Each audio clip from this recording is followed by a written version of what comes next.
Today's show is brought to you by Win the Race, the NASCAR strategy platform built for fans who want more than picks. From 200,000 race simulations and pro level DFS tools to advanced driver and track analytics, Win the Race helps you think like a race strategist, not a spectator. Learn more at wintherace.info.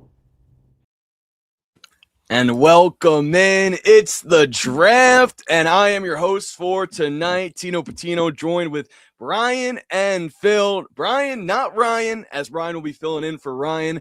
I'm taking over the host role. Super excited to be doing so here tonight. We already got some comments, so appreciate you guys for tuning in. This is going to be episode, I don't even know, 58, 54, around one of those there. Super exciting to be here. Let's find it. 54, episode 54, Michigan International Speedway, the Firekeepers 400, Firekeepers Casino 400. And we're leaving Nashville, feeling pretty good. We rocked and rolled. Denny Hamlin ultimately got the dub there, which we saw. But before we get into all of the recaps, the first thing we got to do is pull up the draft results. And it was Ryan who took home the dub last weekend. He had 279 points to my 256 to Phil's 228. Looking back, the Bubba Wallace for Phil was a major factor there, as he didn't really get as many points as Tyler Reddick. Clearly got involved in the wreck, as we saw. Pretty unfortunate there for not only Bubba, but Phil. But that wasn't all. The Trackhouse plays. Ross Chastain, knew that one wasn't going to be very hot. Phil went with it anyways. That's 1 point. Connor Zillage, that's where I went. Another 1 point. SVG continues to just go out there and impress, in my opinion, on these ovals. And that's where Ryan went. And ultimately, that's what really gave him the dub. In terms of the bonus, he went with Ryan Blaney. And I was pretty impressed to see all of our bonuses shake up to be around the same points, 1 point differential between Bell and Blaney.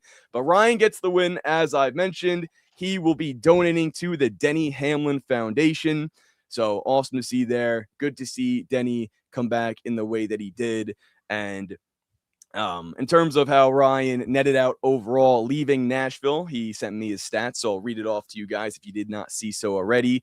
Plus 3.41 units in the Cup Series, ka-ching, -1 in the O'Reilly Series, but then back up a great truck weekend at 4.4 units up there. So that's a total of plus 6.86 units gained.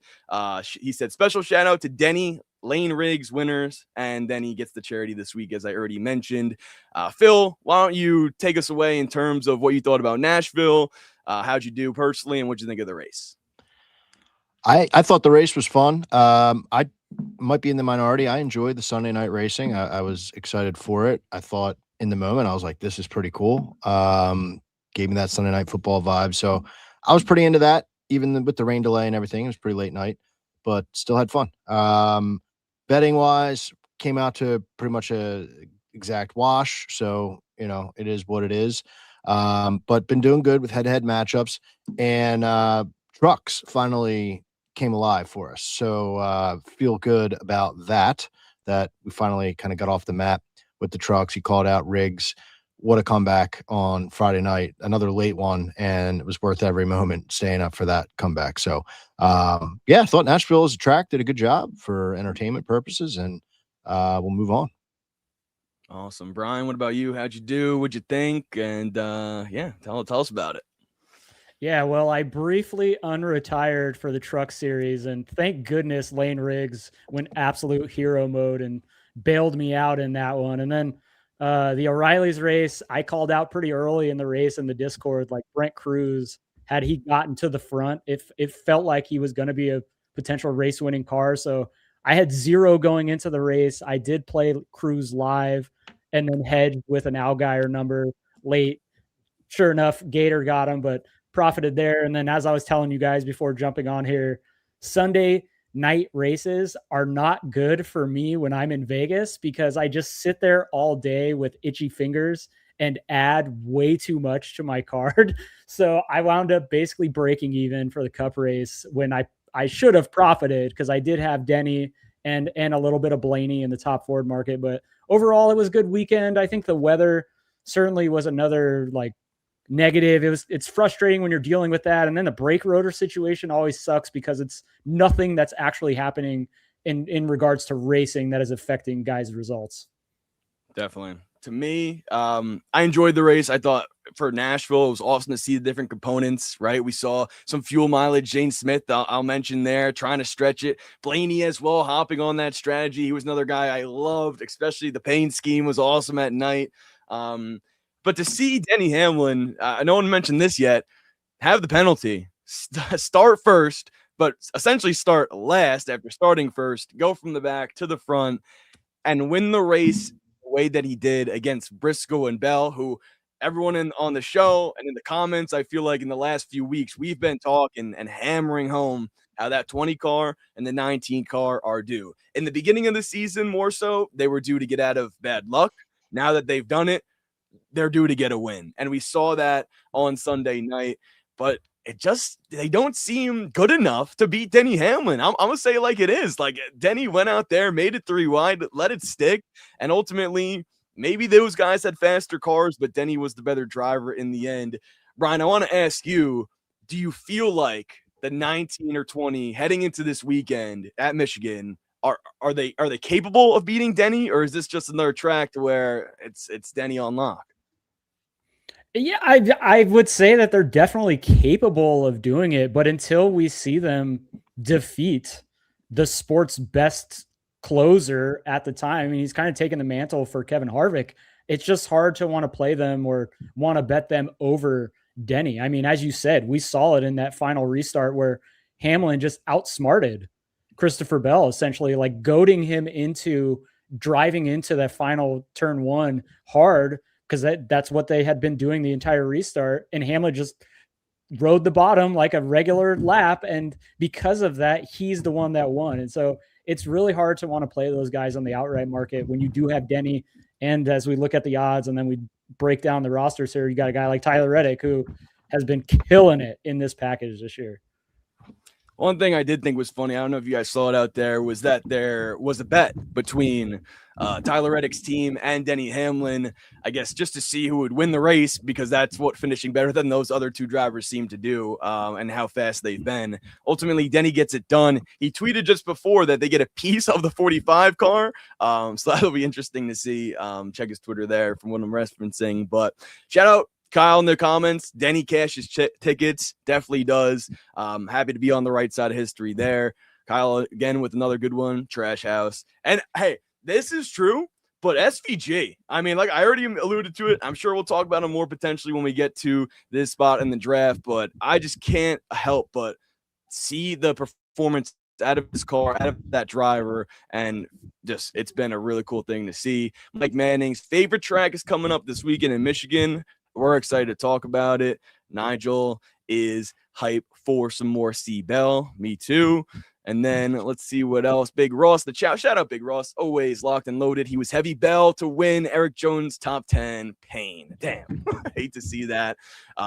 Both those drivers were up there, obviously, at the end. I had a Ryan Blaney top 5. Had him with those fresher tires. Thought he was going to put on a good run. Ultimately, I didn't get that either, so that was a tough one. That reminded me of something like this.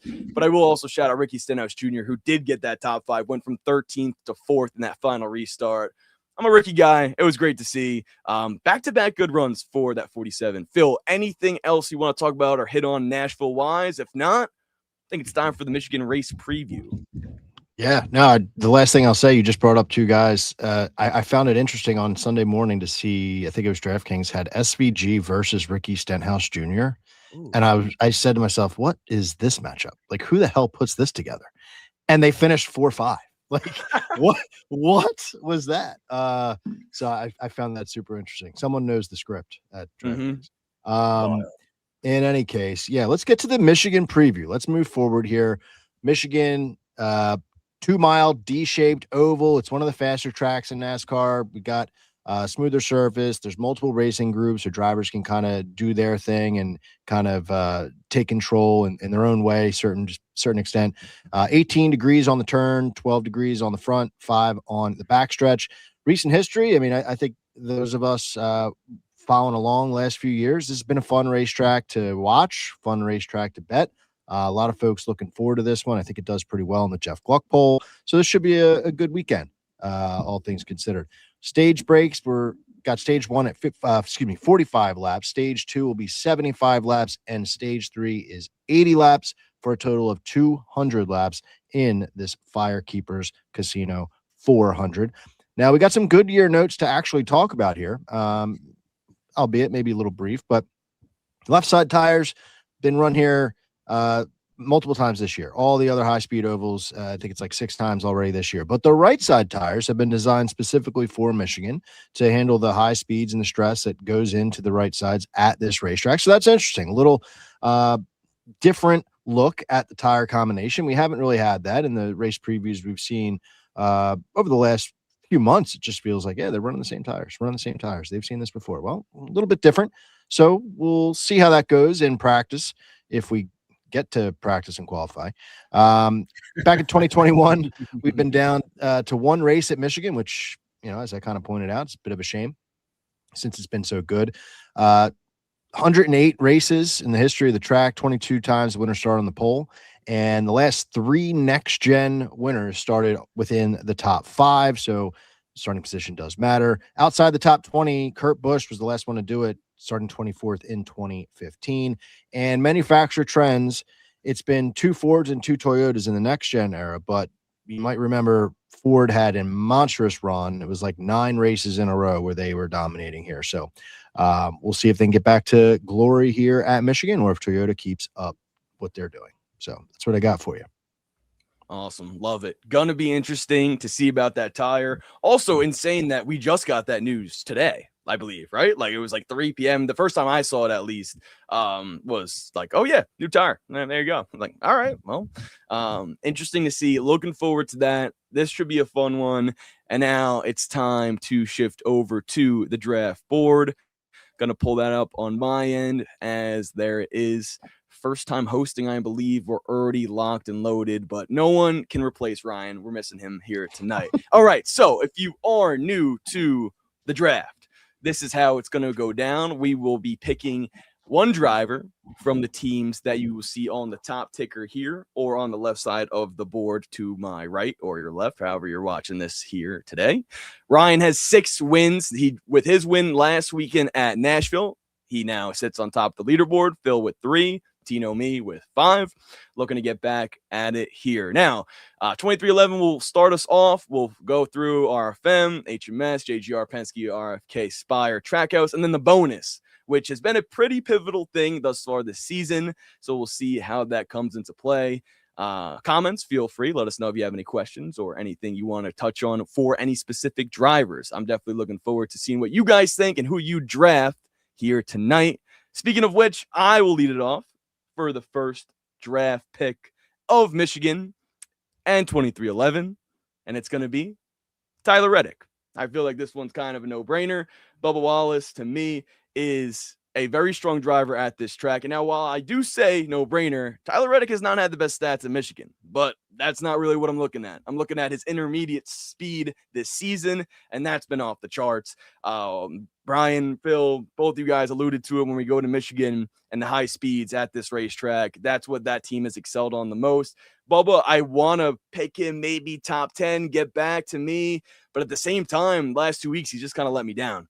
And this is a driver in Tyler Reddick that I know is going to be in the top 10 and could be contending for the win. So I'm going to throw that up there. Phil, we'll go to you next. What are you thinking for 2311? Well, I'll just say this as an umbrella statement. I don't care if I am equal to both of you guys. I am sticking with my guys, and I'm going with Tyler Reddick this week because I'm anxious to see how we're different. I'm looking at my chart. I'm like, this is chalk. So Tyler Reddick is the pick. And yes, I do think of Bubba Wallace when I think of Michigan sometimes. And looking at his numbers, like he definitely is solid. Toyota as a manufacturer, minus 115 on DraftKings, he's a factor in that. Like he absolutely could jump up and steal one. But why I'm not taking him here, even though Reddick hasn't had the best numbers at this racetrack, did you see his interview after the race? Like he was... Yeah, that is a man without a country. That is not someone that I want to back the very next week. So we're going to go with Reddick here. and just keep our close eye on old Bubba. Make sure things are okay over there. Well, I laughed too because when you mentioned post-race interview, I was also thinking about Tyler Reddick and how he was pissed off finishing 6th.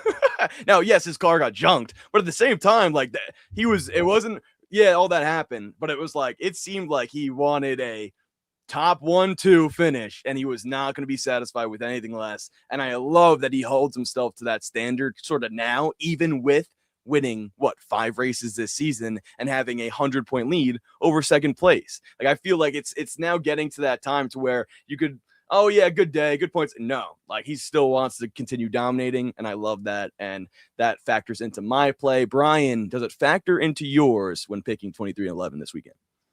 Yeah, I actually think that Tyler Reddick's results here are a little bit deceiving. I mean, he won in 2024 when 2311 was quite possibly the fastest car on a week-to-week basis in the intermediate package. And last year, while they struggled in this package, he did qualify 12th, but had to start in the back because they had to make some changes to that car. He wound up finishing stage 2 and 4th, I believe it was, and he came home in 11th or 12th that day. So his run that race was much better than what that result actually indicates. And then when you look at this year in this package, it's Tyler Reddick and his boss are the two best, and there's a large gap between the rest of the field when you look at that. I mean, Reddick won at Kansas. He's been running inside the top 5 at every other track that is similar to this. And then one more little nuance to this place is we've seen some people talk about it as like a mini drafting track, in the sense that you do have to utilize the draft a little bit here. And who's been running better than Tyler Reddick at drafting places in the Cup Series? I mean, the dude won Daytona. He won Atlanta. He won Talladega last year. And then we go to this place. Yeah, you bet you're going to pick Tyler Reddick over possibly everybody this week. Love it. Mike Manning with the perfect comment. I'd say only Tyler Reddick in 2026 can get destroyed and still finish 6th. Seems that way. And then Kyle as well, hopping in to say Reddick is one of his 2 outrights this week. Love to hear it.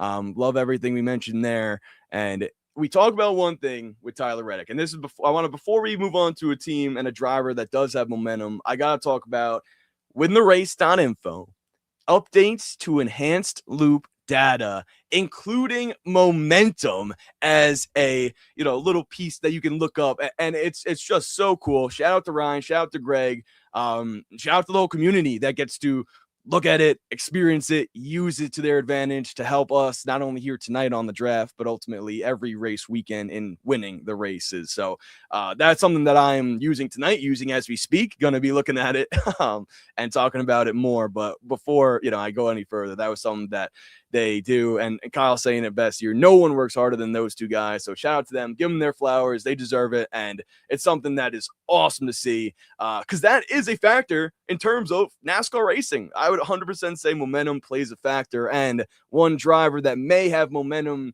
is that of Zane Smith at RFM.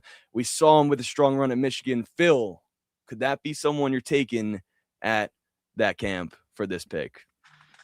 Yes, I'm taking Zane Smith. I'm not going to be messing around here trying to get cute. The fact is, he's got 6 starts. So we have 2 at Michigan, and then you consider the 4 comps that we have this year, looking at the Win the Race track comp tool for this year. And out of those 6 starts, 4 of them he's finished inside the top 14, including back-to-back 7th place finishes at Michigan. So he'll probably finish 7th. And that's not to say in those races, like, he was running fantastic. I think in 2024, his average running position was 22, but he found his way in there. Last year was a hell of a good race for Zane Smith. He started 10th, finished 7th, ran in that spot mostly the whole day. So yeah, absolutely. Zane Smith has to be the pick here for me. Brian, what about you? What are you thinking about this team? It could get dicey. Zane Smith looks like he has it, but those other 2 could be a factor. But what do you think? Yeah, no, just full disclosure, Ryan gave me a list of his guys, but there weren't any of them that I was different on. So I'm basically speaking for myself in picking his team and his guys. So it's definitely Zane train this week. I mean, like Phil said, he's been much better than the rest of this group. And last year's race, he was really good. And then we also have to keep in mind something else that Phil kind of alluded to is that there's the potential for weather again this weekend in Michigan. And if the starting grid gets set by the metric, we know Zane Smith is going to be going off and starting much further ahead than the rest of his team. And he's been really good at protecting track position, as we saw last week in Nashville. Like once he got up there, he never fell outside of the top 10 for the final like third of that race. And so it's Zane Smith. It's not close. The pickle man, he's kind of fallen out of purview. And Noah Gragson, like I'm excited that he got to do that little acting stick with NASCAR for the Coronado race, because that's probably the most we're going to be seeing or hearing from him the rest of the season. Agree about that. It's the Zane train for me as well. I'll throw it up here. Don't have too much to add stat wise, but just seeing him be in these positions lately where it is a little impressive, but also like reminder of how good of a driver he is. I was expecting Ryan Blaney to jump him instantly, like pass him on the track when it was time to go, but he didn't. And that could have been Blaney saving his stuff. I'll say that Blaney, a more experienced driver in that position at the end of that race when it could have mattered between those two. I honestly had thought that was the race for the win. Obviously things didn't shake out fuel mileage wise, but to see Zane Smith hold his own for a few laps that it was, and then capitalize too. Like, guys, I mean, he restarted inside the top 10, like you mentioned there at the end, Brian, and then held it, like stayed within there, got a good finish. Zach saying dirty air. Okay, yeah, sure. But still going to give him his flowers there. Could have been a factor. And I will say this. Yeah, it could have been dirty air, but ultimately it's the amount of dirty air you can put on the other guy. It's a defensive move. You know, it's taking the line away. So I think seeing Zane do that in a position he's not normally in was cool to me. Now, drivers that have not been in the positions we've normally seen them, Hendrick Motorsports. I mean, to me, the Toyotas are far and away the best. It's statistically proven too. It's just a fact. But it's just really weird that HMS still hasn't figured it out, in my opinion. And I thought, it made sense to have a slow start, but they're not even top 10 cars on a week-to-week. Like, it's one guy. Maybe you get an Elliott, maybe you get Larson, but you can't seem to get 2 or 3 guys inside the top 10 for a group of drivers at Hendrick that are so good, so talented, best equipment. For this front end of the car to be this much of an issue, this much of a struggle, very surprising to me. Brian, is there some driver in this group that you can pinpoint or that Ryan's thinking about as well to go with this weekend in Michigan? So if you guys recall, when I filled in for Phil, I went the complete opposite direction as the rest of the group, and it was a surprise to everybody. And that one guy was the driver of the 9 car, Chase Elliott. And I think that we're going to be a little bit different this week in sticking with that driver and going with Elliott, who ironically enough doesn't have the best finishing results of the HMS camp, as like when you look at Larson, and Larson has actually led the second most laps in the sport this year. So, I mean, it's crazy for us to be talking about like, oh, Larson, he's not very good, but he's still up front, but he's not winning races. Whereas Chase Elliott, he's won twice this year. And he won in this package at Texas, where he was quite possibly the best car on the long run that day. And so we're going to go back to the well here. His finishing results are not the greatest. I mean, we're talking like just around 10th, just outside 10th place. But when you're talking about consistency and a guy who is just continuously running up front and inside that top 5 or 5th, 7th place running position, that's Elliott. And again, going back to the potential for weather, he would have a very nice starting position if that does come into play again. 100%. Robert shouting it out. Appreciate that. Larson starting mid-pack if it rains, 21st or so. Something to think about. Definitely from a value standpoint, I would say. Sometimes the odds can adjust if something like that happens. To me, I'm going to go up next here because although Larson could be starting mid-pack, he is going to be my pick for Hendrick this weekend. I agree with Brian. I think Chase Elliott is the pick out of this group. The consistency runs top 10 all day. Don't have to worry about him. but I'll take a little sweat if it means Kyle Larson could be potentially racing for the win. And it's a struggle for me to say that I believe that's going to happen, because I think it's going to be 5 Toyotas at the end of it and 1 Ford going for it. But at the same time, if they do let up, if they do make a mistake, if this is some type of fuel mileage race, which we saw at Michigan last year between 3 drivers, one of them at the end was a HMS car. Now, it wasn't Larson, it was Byron. My point is, I want a good crew chief on the box. Got that for Larson. And at the same time, this is one of his best tracks. I mean, he used to own Michigan back when he was racing for the 42, 3 wins in a row there. And then after that, strong finishes, had a little bit of a trouble. Still, that was at the end of his career in the 42. And then when he moves to the 5, 3rd, 7th, 5th, accident last year, and 5th, surprisingly enough, does not have a win here in Hendrick Motorsports Equipment, which is pretty interesting to me. But either way, I think this is a top 5 day out of him, and I feel confident having one of those 2 guys go up against each other. Phil, what do you think for HMS? Yeah, I'll break the tie. I'm going Kyle Larson in this one. So Brian was right. You know, he'll be the different person here. For me, I mean, there's a few different factors. I looked up and down at the Chevy crew trying to determine like who I liked from a gambling standpoint, and I could not get behind the other guys. Chase Elliott, you know, with a starting position or without, at Michigan, his numbers just haven't been there. He had one race where he had like a 43 driver rating. His driver rating average in next gen is just not great. So that scared me off. Larson is 2nd in driver rating in the next gen era at Michigan behind Hamlin, right? So there's all the talk about Hamlin being so good here, but Larson's right there. And I feel like if anybody's going to turn it around at Hendrick, it feels like Larson is starting, like that pot is starting to boil a little bit. He has led laps in the last 2 races, 56 laps led last week. I love to see that, even though he finished 23rd. You know, it's just getting out front. And when he's out front, I don't care what year it is. When he's out front, I always feel like it's like, oh shit, is this one of these races? And then, you know, something happens. So he has that ability.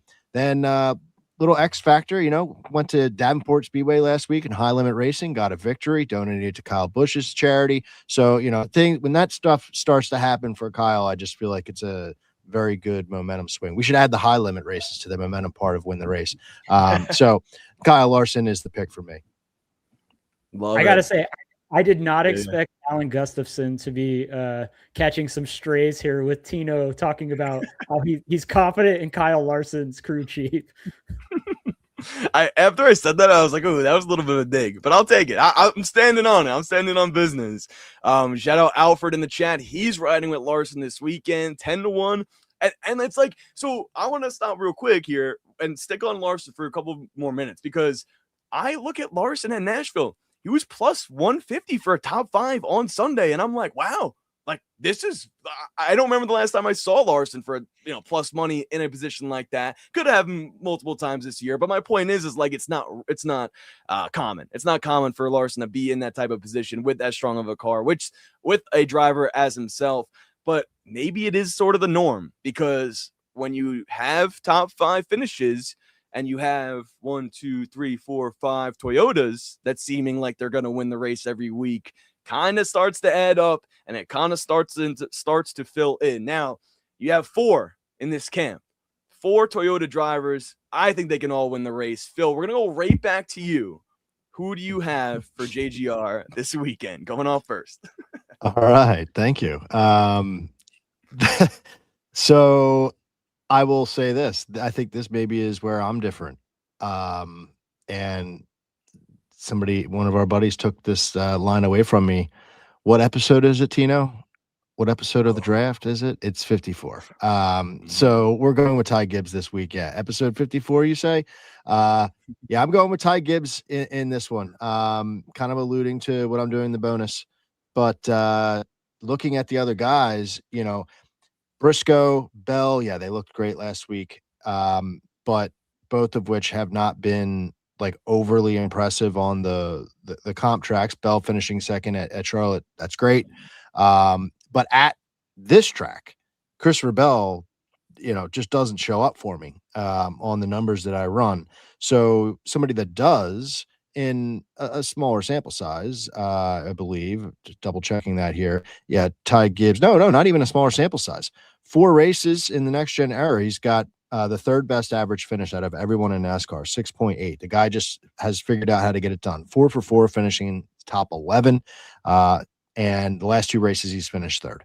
So you've got a driver who was as hot as anyone without getting wins earlier this year, right? He had that streak of just constantly getting top 5s, cooled off a little bit after the Easter break, but still going now to a place that they have to have circled on their calendar. And looking at his teammates, I don't really think that this is that crazy of a pick. I mean, I'm anxious to see where you guys go, but I really want to take Bell. For the record, I texted Tino and Ryan tonight, and I said I took Christopher Bell 11-1 to win the championship as a long shot, because I do think Bell has the potential of getting there. He's been, somebody said somebody else was snake bit. I think Christopher Bell's been as snake bit as you could possibly get, and I think that's a good championship pick. But for this week, I like Ty Gibbs to upset his teammates here. Awesome. Team 54 in the chat. Stand up. Our boy Zach. Brian, I saw the look on your face. Hands on the head. What does that mean for this pick for JGR for you? I'll just start by saying I personally cannot get Ty correct. Whether I fade him or I bet for him, like it never goes right for me. For instance, at Nashville, I was all over Ty Gibbs, top 5, top 10. I played him in a couple of matchups against his teammate Chase Briscoe, and of course, we all saw what wound up happening. Like Ty Gibbs lost track position and never got it back. And so I am very happy to report that Ryan is not choosing Ty Gibbs here, so I do not have to talk him up.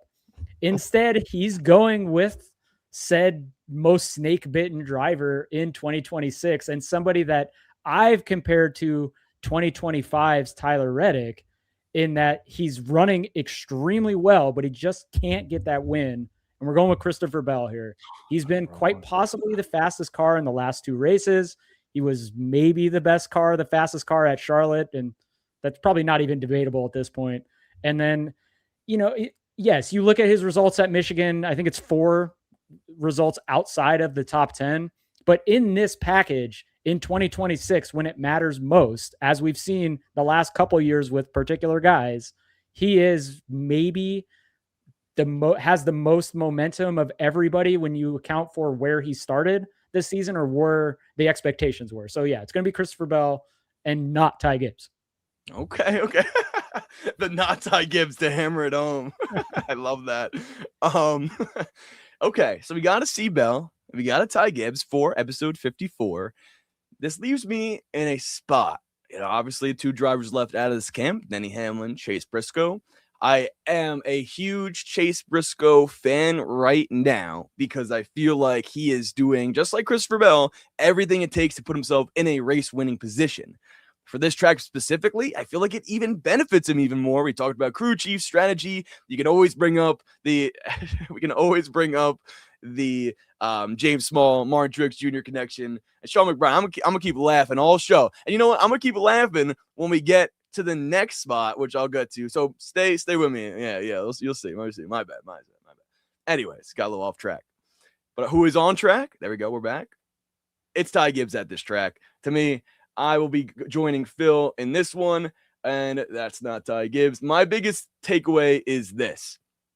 Denny Hamlin, I talked about him last week. And what did I say? I said, let's not overthink it. This is a moment to where I normally pivot because he's been too hot. This is that week to overthink it. I don't think Denny can actually come back, win 3 races in a row or whatever the case is. Dover, he was strong. Could have been in the mix at Charlotte, like we said before the rain happened. And then ultimately comes, dude, come on. He starts first, goes last, comes back, 3 wide, finish at the end to get the win. There needs to be something happening to him where he just doesn't show up with enough speed, pit crew mistake, flat tire. I love momentum. He has it all, but it has to run out at some point. And this is something like that isn't really stat backed. You know, he won this race last year and it was a great win because it was a fuel mileage race and they were able to beat William Byron and Chris Buescher at the end. But to me, Ty Gibbs is a driver that if he doesn't win, he'll be running top 5 all day. He's been doing it at this track. Phil said a really good piece about him. So that's why I'm going to pivot from Denny in this one. Hopefully it doesn't come back to bite me, but ultimately we're going to have to wait and see till Sunday. Now, I'm going to start off this Penske pick. And Sean McBride, come here. Let's have a little talk here. Tino just unlucky, but he means logs. Well, see, here's the thing, my friend. And I think Kyle said it best. So I'm going to go and find this comment in the chat. Because when you talk about Joey Logano this season, there's just one thing that seems to be a little weird. And it's the fact that he retired and didn't tell anyone. And he's just been that bad. I normally don't like to be a little rude to a driver or disrespectful, but it's not, because there's tracks that Penske should be running well at. Nashville's one of them. When you have to factor in some high speeds, but short track package and everything that goes in between, it really should have been a top 10 weekend for logs. I bet that as well. Throw that out there. I'm not just hating on him. Like I had the play down and I thought it was a good one for at least for him to squeeze in there from some sort of strategy play, but he was just never even in position to do anything. He wasn't even a factor. And so I do feel bad for my buddy Sean here. Friend is a stretch, as he would say, but you can't go logs this year. As Big Ross put it, you can't go logs in this package. To me, my only option this weekend is Ryan Blaney for Team Penske. Brian, let's go to you. What do you think? Yeah, there's no question. You have to go with the 12 team, no matter what you think of Blaney in this package. And, you know, a lot of us coming into the season, we're all hyped up about his long run pace that he showed on the intermediates last year, which put him in position to potentially win those races. This year, that hasn't exactly carried over, but he's still by far the best car in this package this year. In fact, Joey Logano is actually behind Austin Cindric in true performance rating in this package so far in 2026, just showing you how bad the 22 has been. And then when you go and you just look at Michigan, I mean, Blaney's won here before. He seems to always figure this track out. And I think a lot of that has to do with the potential carryover of drafting tactics that go into this, and then him just being the fastest Penske car. And so this is Blaney. Unequivocally, the other two are not even close. They shouldn't even be an option here. This probably could have been a week that we didn't even include Penske because it was guaranteed to be Blaney. Very, very well said. Phil, do you share the same thought process here? I mean, for our guy, Sean, I mean, it's like that Simpsons meme, like, stop it. He's already dead. I can't pile on even more. I mean, it's Ryan Blaney. And yeah, I mean, I feel bad even talking Blaney. The fact of the matter is, I don't like Blaney this week. I don't think his numbers are there, but for all those reasons you guys said, I can't go against him in this team right now. Definitely. I think if Penske's lacking speed on any certain racetrack that we can pinpoint, it's these intermediates, it's these fast styles, and they're going to have to get it figured out. But unfortunately, that has been, at least specifically at Michigan, you wouldn't even sort of realize Blaney has a win here. Like, it should make sense that he is good here, but the fact that the team itself has been just not fast enough compared to JGR right now, but Hendrick in the past, and even this next group that we're talking about in RFK. A lot of drivers stand out to me out of the three that are in this camp because of their speed when it gets to these certain tracks that carry high speeds. Kansas is a good example of that. We saw them be fast there. Even Charlotte at times, maybe not specifically this year, but in the past for sure. So Brian, we'll start with you here for this one. RFK, who are you taking for them this weekend? Yeah, me and Ryan were on the same page here, and as I think you guys might be too. But this is going to be Christopher Buescher. I mean, he's tops in the RFK camp in average starting position. He's just behind his boss, Brad Keselowski, in average finish here in this package this year. And then when you look at Michigan, I mean, Buescher has a win. Buescher has a 6.25 average finish, his driver rating over 100, true performance rank of 78.95. In fact, his true performance rank here at Michigan in the next gen is 5th among all active Cup Series driver. And when you look at the new momentum rating on the Win the Race enhanced loop data, he's 6th best coming in the similar tracks in 2026. And so when you look at all of those factors, and then again, if we get rain, he's probably going to be mid-pack. And so you're going to be able to get those bonus things of him having to get on strategy and move forward. And you know that he's actually better than his teammates in speed and like overall speed in the intermediate package as well. 100%. I'll take it over here because I agree. I'm just going to put him in for me. Not too much else to say. You mentioned the speed that the team has here, second last year. And it looked like he was contending for the win with Hamlin. Byron Gibbs was up there too. Byron, I believe, ran out of fuel on the last lap or second to last lap while leading at this race last year. So maybe something to think about, although everyone didn't go Byron. But my point is the fact that Buescher was up there and he looked like he had the car to beat that year. Phil, do you agree, or is this a potential pivot for you here? No, and we're running out of spots to be different here, Tino. So I think I might have fished my wish earlier, but Chris Buescher all the way. I love Chris Buescher for the win, 18-1 on Caesars, and he was -110 on DraftKings for a top 10. I think both of those bets make sense. In certain ways, if you play it right. He, stands out above everybody else. And it just is kind of shocking, when I'm putting the notes together, I'm like, oh my gosh, from a Ford standpoint, who can I take? And to see him second in average finish at this racetrack in the next gen car, only behind Hamlin, victory helps, but 3 top 10s in the next gen. He's got 3 top 10s out of 4 races in the comps this year. And the Coke 600 is the only outlier, which is a crazy race in itself. So, Chris Buescher all the way for me. And I'm on him in a couple different ways this week, so might as well add him to the draft card. Love it. And I am going to be riding those plays as well.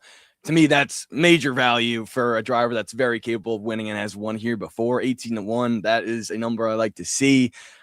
Big Ross mentioning it very well in the chat. He's had some tough stage 3s because he's been running very better than his finishes this year. He said a little better, but I'll go and add very better because I feel like he's getting involved in a wreck. Something happens. He is still pretty high up in the points, so it's good for the 17 team there from that standpoint, I'd say. But ultimately, I think this is a driver that is, if it's not Blaney top Ford, it's Buescher, right? Like, I feel like it's not even close. It's those 2 guys. None of the other drivers even coming to mind, right? Brad Priest struggling right now to get a finish. They started off the year hot, but then obviously we talked about Logano, Cindric as well, not really a factor. So it's going to be cool to see the 17 running up front. Mike Manning agreeing. In the chat, he's saying Buescher has to break through at some point with how good he's been running this package this year. Another great point.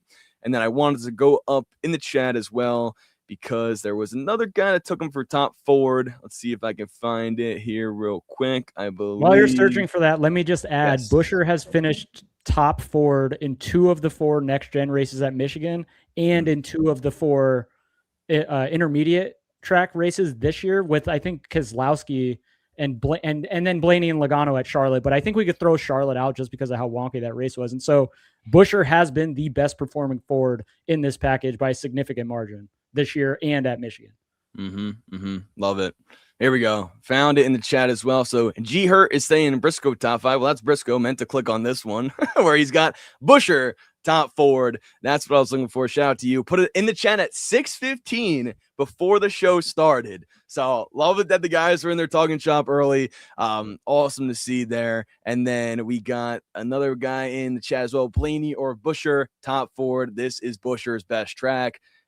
Couldn't agree more. We all said it best. Brian talked about it. Now, Phil, we're moving on to Spire here. You and I, like you mentioned, are all tied up. I want to be different. Let's see who breaks it up first. What do you got for Spire this weekend? I mean, if you're different here, I do have a bet on one of the teammates, but it's Carson Hocevar for me. I have him specifically for a top 10 this week. I got to roll with him. Win the Race has him as a favorite over the next best guy in this camp. And he has some, think he has a win in the Truck Series here. I could be wrong. But he looked great last year in the trucks. He has good experience here, but it's just more so this year now, coming to a racetrack where he's performed well in the past, well enough in the past. And he's got this win under his belt. Things are just starting to come into place for this driver as a whole.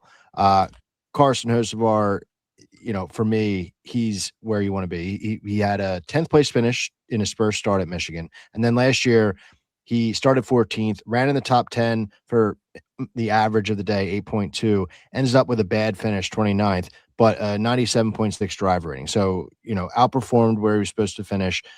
He should be someone that you have looking at for a top 10. And if they do rain out qualifying, he'll be starting within that area. So yeah, Carson Hocevar for me is where you got to be for Spire this week. I agree about that. I'll go up next here because, well, we're not going to be different just yet. I'm going to go Hocevar. I want to do it for all the reasons you said, but throwing in a couple more stats. In this race last year, started 14th, led 32 laps, first in stage 1, third in stage 2. Driver rating 97.6, but ultimately, and didn't get the finish he deserved there, 29th. Honestly, not too sure what happened there at the end. Maybe it was a fuel thing. Not too sure. Someone, if you know, let me know. But all of this being considered, a little bit of a disappointment last weekend at Nashville for me there, although he did get a top 10 there late at the end, and that's where I had my money on him to do so. So I was happy about that. He's a driver, like Phil said, can go up here, has the confidence, likes to race at these tracks with high speeds. That's why, I wanted to maybe pivot, if I needed to, which I kind of need to do at some point to break the tie with Phil. But my point is this is not a Suarez, this is not a Michael McDowell, unless Brian thinks it is. Absolutely not. We're riding the Dente here, both me and Ryan. I think we've fully converted Ryan into a Carson Hocevar fan until he wins, for 2026. That is us in the chat and Iowa over at the Discord. But yeah, it's Hocevar, and it's not really close. I mean, for everything that you said, Tino, and then when you just look at the way he's ran in this package and the two closest tracks of Texas and Kansas, I mean, he led 40 laps at Texas. He led just under 10 at Kansas. He's always getting to the front at places like this, and it's with the drafting little intricacies of Michigan. I mean, is there anybody as aggressive as the 77 is in that racing style? And so, yeah, it's Hocevar. Hocevar's been on my mind since the beginning of the season, before the season even started, as we headed to Michigan. But just looking at it from the betting angle real quick, it's been hard to click on his prices because sportsbooks have they've shortened even the long numbers on him. And then with just how strong Toyota's been, it's hard to want to play anybody outside of that camp. But Hocevar is definitely live this week. Definitely. Funny thing to note about that, I agreed. I believe I could have shopped around a little bit better for his top 10 price, but I was in a sportsbook specifically that I wanted to bet with, and he was not the best number for a top 10. So I was thinking, okay, Spurs Thunder, I'll pick the over in this one. So the over was 212.5. So this is a little Tino story time for the folks out there. And I'm watching the game, 212, and literally with 4 minutes left, I'm like, oh yeah, they should get this. Then with 1 minute left and the inbound pass, if you guys watch, the Spurs the Thunder were down 6, needed to get a quick 3, or else it was over. And I had the parlay, Hocevar top 10, and the over, and I checked the score in my calculator after saying we should be in the clear 4 minutes before this. It was 212. I don't understand how the books do this. Phil, you mentioned it before, which reminded me of this, how it was the SVG in 5th and Ricky in 4th, and that head-to-head that was pretty random and you don't normally see. It was just pretty mind-boggling. I know this happens, all the time. That's why the books are smarter than everyone else. But to me, it was very interesting to see. But the cool thing about my story is the over hit with 4.3 seconds left. It was a no-need slam dunk Spurs win in advance. and then Hostvar in the last laps gets a top 10. So I can't really have seen any other thing that was more nail-biting than that over the weekend for me, or close, but I'll take it, and that a win is a win and a nice little parlay action. So now, I distracted you guys enough. Time to go to Trackhouse. And we're going to start with Phil here. Oh my God. That's I did not Phil. want to go first. Okay. Because I okay, fuck. Oh my God. I gotta go SVG. I don't want SVG, but I don't want any of these guys. I on my podcast this week just destroyed Ross Chastain. Just ripped him apart in a head-to-head matchup that I love going against him. And but I also don't trust SVG. So the only thing I would just have to do the rain dance at this point. I also think that you want him, Tino, and like I'm fine taking Chastain, but whatever. Who do I have written down? I have SVG written down. So that's who I got to go with here. SVG's my pick. No stats to show you, just momentum and everything, and just the other two sucking. I don't blame you for no stats with Trackhouse ever this season, ever, because the stats that we use are for Ross Chastain. He's the guy that has stats to back him up, and it's not working. I was on SiriusXM NASCAR radio pre-race show talking to Pete Pistone and saying, hey, he asked me, what do I think about Ross Chastain? And normally I try to at least provide some sort of angle, right? Maybe there are bettors out there that will I couldn't do it. I said, I just can't touch him. That he needs to prove to me that they can do something before I bet on him or pick him in any fashion, because he hasn't in so long, and he hasn't at tracks where he should be. Charlotte, Dover, Nashville. I mean, yes, we can kind of cut him a break with the cut him a break, pun intended, with the brake rotor, but still wasn't running good enough for me. So it's always a struggle with him, and I'm very mad at him as well. And this is an awesome comment by Kyle. Fade Ross poop stain. So this is an interesting moment, because I'm not gonna lie, what's going through my head is, okay, I'll pick Ross here, even though I said all that bad stuff about him just to be different than Phil. But there is still the bonus. And will we be different there? I will say this. I will choose. So before we move forward, quick little pause as I regain host abilities and how the show works. The bonus picker is the guy with the lowest score, right? Okay. Correct. Okay. Yeah. Okay. Perfect. The last one. Yeah. Okay. Oh, well, then I kind of put you in a bad spot. But I don't think you're going to be going with who I pick for the bonus. So okay. then I am going to, so then I think we're good. Brian, what do you think about Trackhouse? I wasn't shocked to see who Ryan wanted here, because that was the direction that I was leaning. And I, for one, have been off the Watermelon Man's carriage, or whatever they call those trucks that you trail the watermelons in, since before the season started. Like he's been dropping watermelon pieces all year, and he's been slipping on them. He's not winning these races. The fact that he said to the crew and on Prime, he unloaded with the best car he's had all season, and he barely made any progress before losing his brake rotors, is a good indication. Like, a good car is still a shitty car for the one team right now. Whereas SVG, I mean, Team 54 said it. He's a dirty air merchant. I mean, throwing hellacious blocks on Ryan Blaney, so much so that Blaney was reverting back to his pre-fatherhood personality, like in the car, absolutely losing his mind. But for what it's worth, SVG has been running near the front, near the top 10, inside the top 10. I mean, we saw it at Charlotte. He was good. We've seen it in the drafting package. Again, going back to that little intricacy of this track, like SVG's been at the front at the drafting tracks. And then we come here to another intermediate where Shane could have a potentially good starting position. If he could just maintain track position, he's probably going to be good. And he's heating up as we get to his races in a couple of weeks. Like the field should be terrified of this guy right now.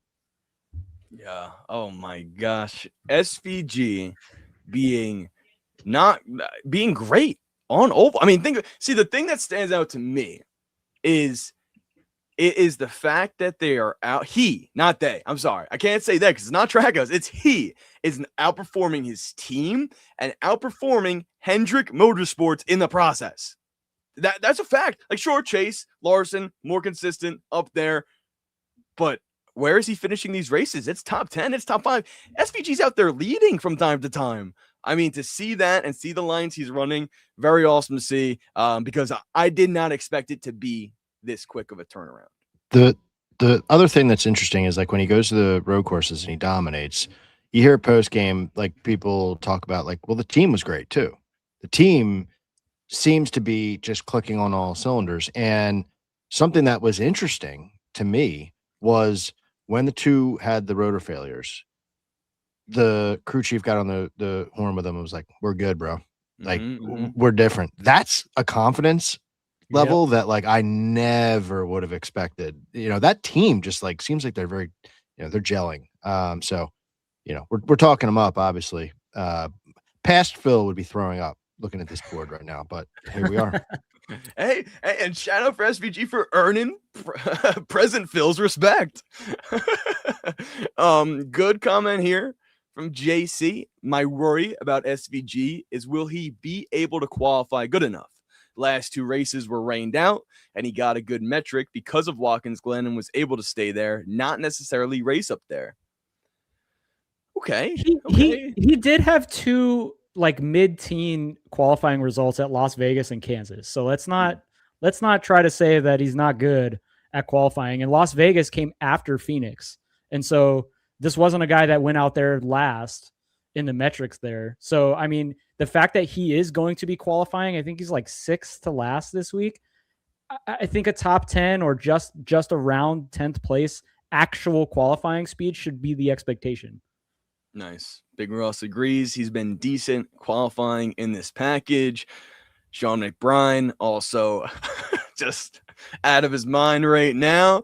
And Zach's got some predictions. So it's time. It's time for everyone and their favorite spot in the draft, the bonus round, worth 1.25x points. Like I said before, last week, we'll throw it up again. I kind of want to just take a look back because I thought this was pretty cool how we went different, right? Bell, 38 for me, Blaney, 37 for Phil and Ryan. So even when we try to do some things differently, it still kind of adds up to be the same if we get there to be, you know, strategy, race speed, whatever the case may be. So, all right, here we go. Since Ryan won last week and had the most points with 279, it is going to be Brian leading things off in the bonus round. Where are you going for this pick worth more than all the others? There is but one guy who anybody should be focusing on and should be everybody's first click, if the price was right, obviously, to win this race.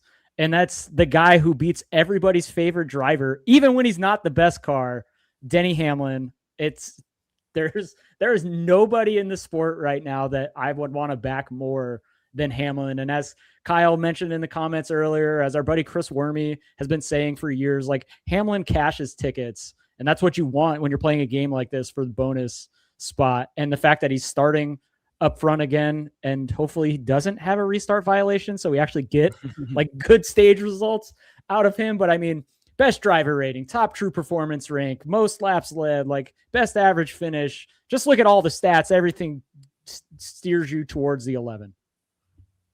Awesome. All right. So now it brings it to me as Phil goes up last in this one, as he finished in 3rd in the draft last week. You know, I look at the boards, they're pretty similar. But this, to me, I want on record, it's not a pivot. It is the real deal. And this, ladies and gentlemen, everyone out there in the chat, he's been a trooper. It's time to get your hard hats on because the storm is coming.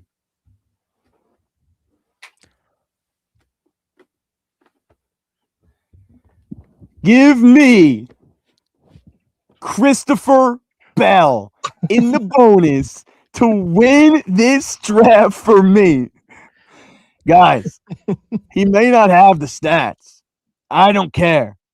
If there's going to be any dog, if there's going to be any soldier out there that's going to take down Big Bad Danny Hamlin, it's time to bark, buddy. Show me what you got. This is the chance for you to prove after last weekend, finished in second, you ran up the track when it mattered most. Hold the speed, all gas, no brakes, Bell, bonus, book it, Tino.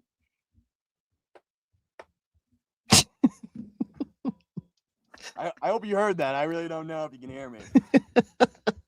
Oh man, this Stormtrooper helmet made that. That was great. All right, We got. Can you hear us? Can you hear us? Yeah, I got you. Okay. I can see it too. All right. This thing is legit. So first of all, well done. This, I just have to say, I don't believe for a second that was who you wanted at the beginning of the show. Like, no chance in hell. And as I said, so look, we can do this. And I said when we started the show, I do not care if I am equal to either one of you guys. I will do that because, I'll take a tie if I think my guys are going to win. And here we are. We played a game of chicken, Tino, and you blinked. So I'll take it, and I'll tell you this.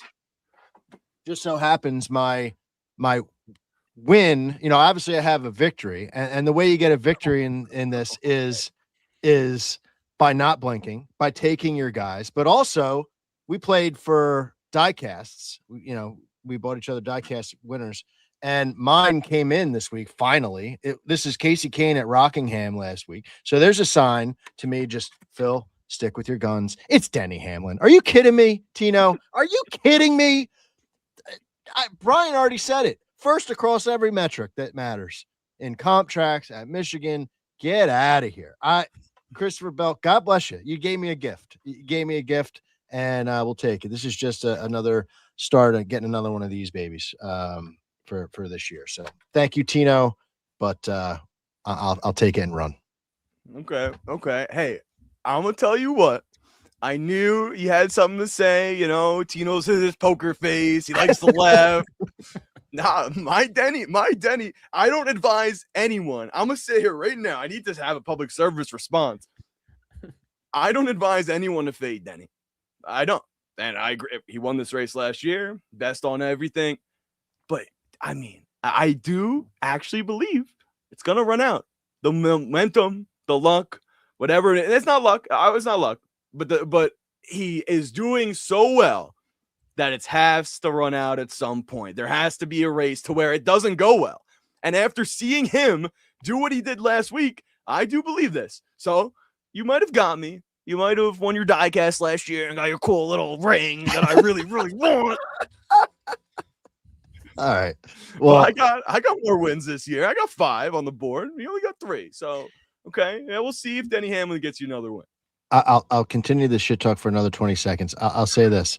You got to be careful, okay? Because if you don't think for a second, I am just looking every episode for an opportunity to clip that of something you said to rip on you later when it backfires like you did for me with the Brian Blaney on Watkins Glen.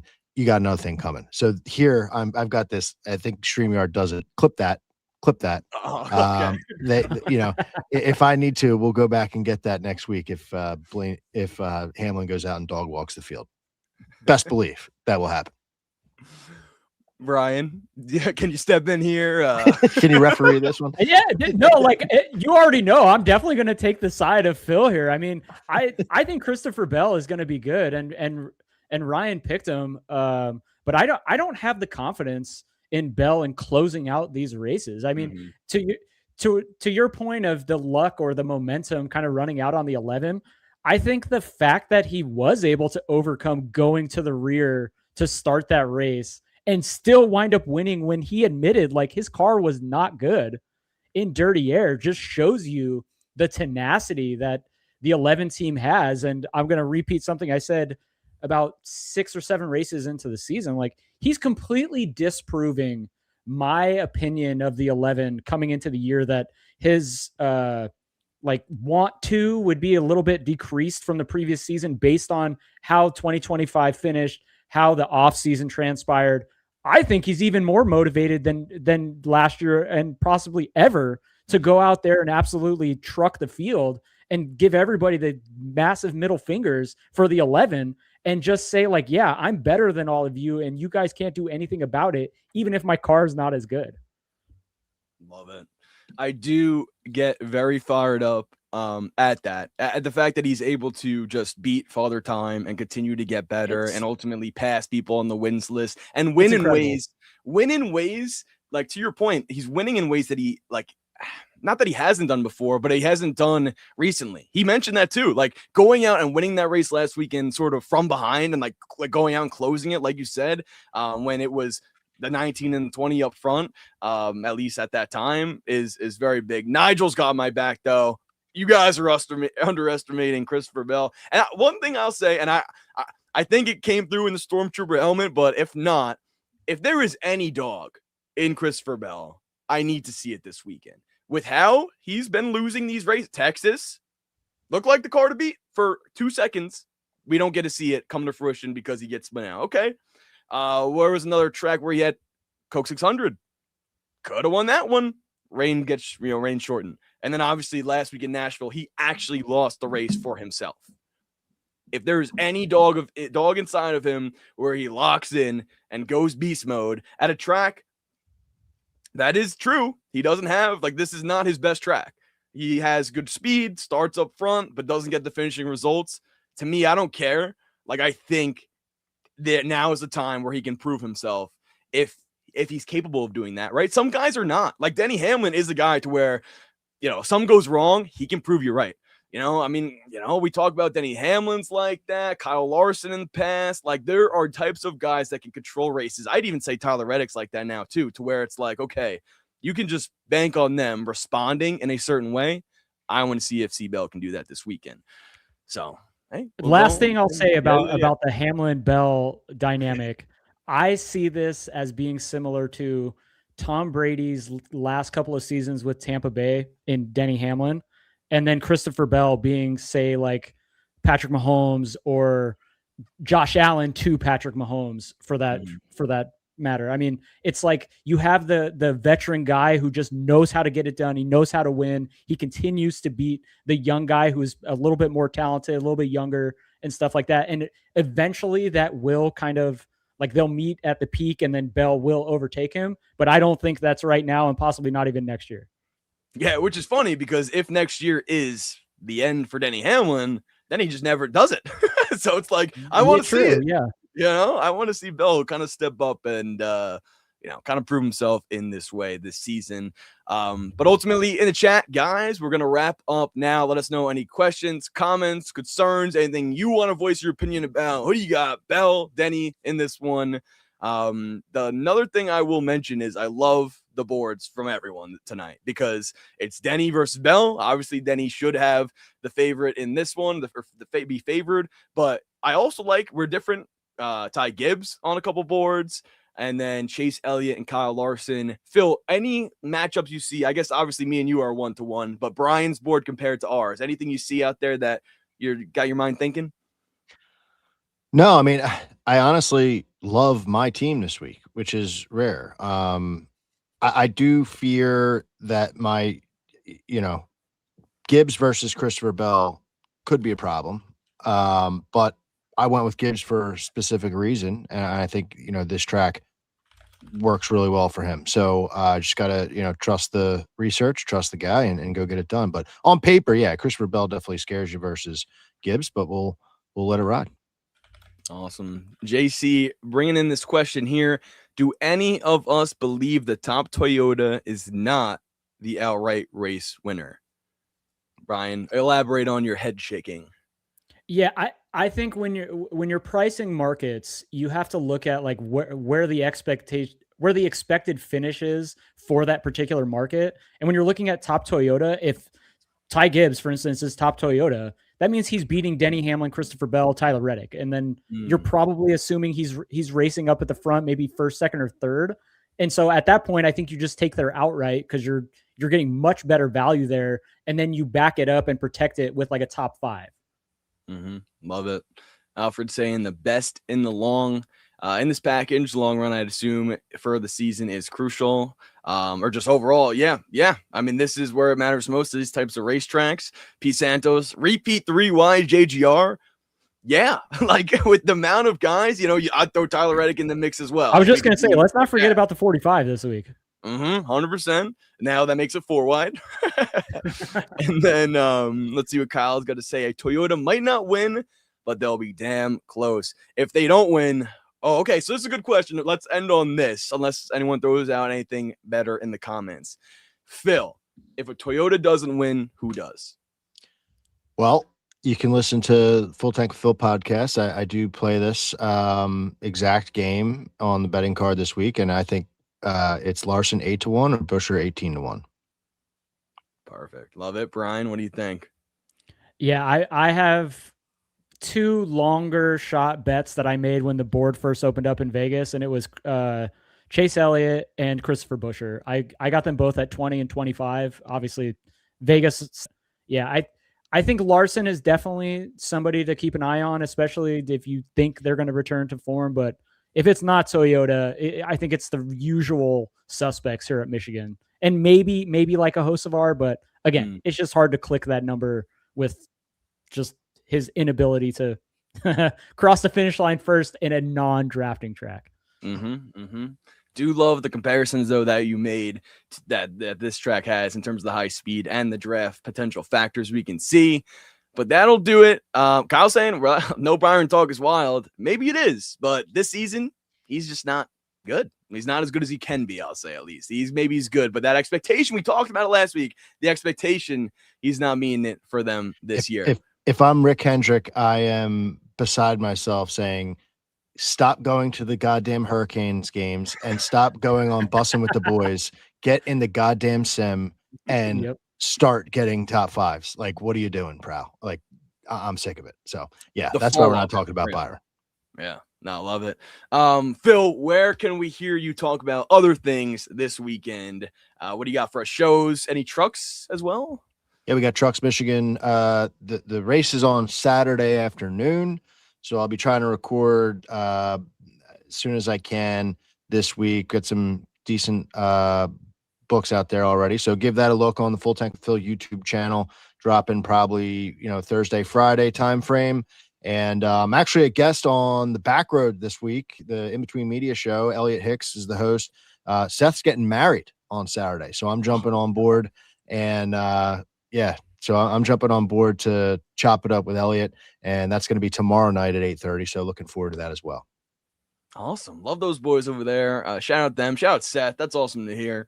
Congrats to him and the wife to be. Brian, what about you? Where can we follow all your good stuff at? As you guys are partners of the show and proud partners, proud listeners, I am. Where can we hear you?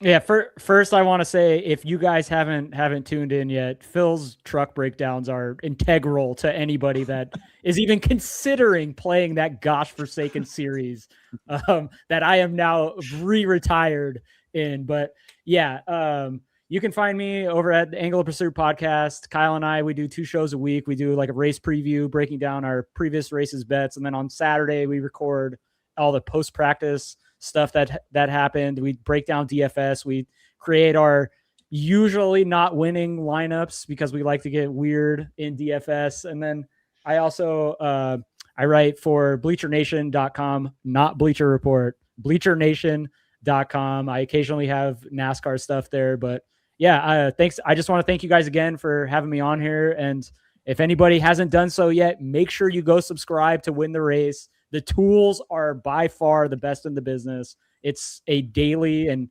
usually I have a tab open 24/7 on my desktop of the enhanced loop data or just the odds, as I'm constantly shopping odds. But yeah, thank you again, and I enjoyed all the comments. I'm always grateful to be a guest here. I love it. We're always grateful to have you. You did a great draft for Ryan, Brian. Nice, easy. Doesn't Yeah. it still rolls off the tongue pretty well. And you guys can follow me at Tino, PATTIGNO, on social media. For any more content from me, hear my best bets on SiriusXM NASCAR Radio Channel 90. Watch them on Tubi TV or the NASCAR app. Love doing those each and every week.